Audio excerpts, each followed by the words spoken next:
अस्सलाम वालेकुम नाज़रीन, मैं हूं डॉक्टर अकील जावेद और आप देख रहे हैं AJ हेल्थ टीवी।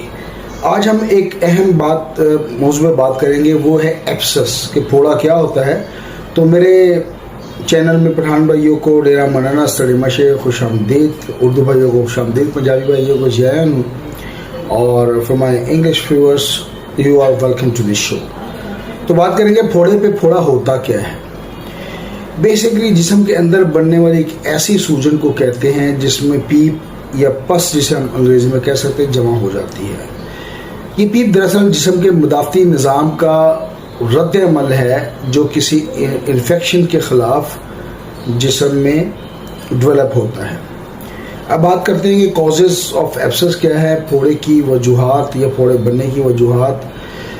फोड़े की सबसे अहम वजह तो बैक्टीरियल इन्फेक्शन होती है और ख़ास तौर पर स्टेफिलोकोकस नामी एक बैक्टीरिया है, ये जरासीम है जो कि सर-ए-फ़हरिस्त शामिल है। इसके अलावा जिस्म का जो कमज़ोर निज़ाम है, जो डिफेंस है, वो अगर कमज़ोर हो जाए, जैसे डायबिटीज़ के पेशेंट में होता है, चिकनाई ज़्यादा इस्तेमाल करने से, तेल ज़्यादा इस्तेमाल करने से, सफाई निसफ ईमान है और हम मुसलमान हैं, तो सफाई का ख्याल रखना है। सफाई की कमी की वजह से भी फोड़े फिंसियाँ बनते हैं।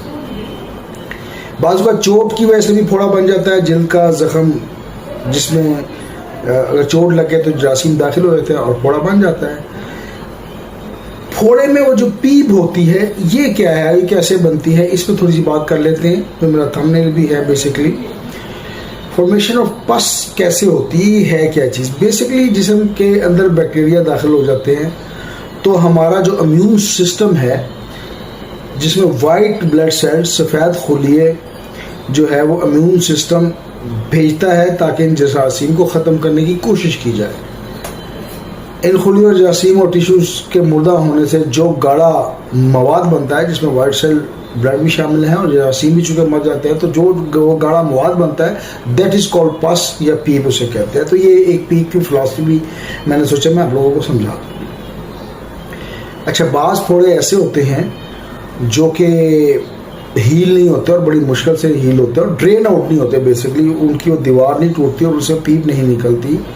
असल में जो सेल मेम्ब्रेन है या जो झिल्ली है, जो वॉल है, वो सख्त हो जाती है, उसकी से पीप अंदर से बंद हो जाती है और डक्का लगा होता है और बाहर नहीं निकल पाती।